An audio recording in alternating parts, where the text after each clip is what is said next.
काँग्रेस नेते राहुल गांधी यांनी बुधवारी केरळच्या वायनाड मतदारसंघातून उमेदवारी अर्ज दाखल केला।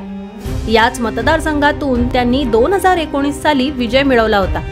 यावेळी उमेदवारी अर्जासह दाखल केलेल्या शपथपत्रात राहुल गांधी यांनी आपल्या संपत्तीविषयी माहिती दिली आहे।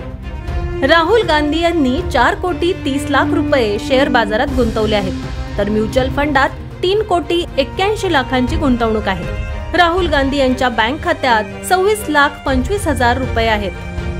53 वर्षीय राहुल गांधी यांच्याकडे 55,000ची रोकड आणि 2022-2023 या आर्थिक वर्षातील एकूण उत्पन्न 1,02,00,000 रुपये असल्याचं जाहीर केलंय।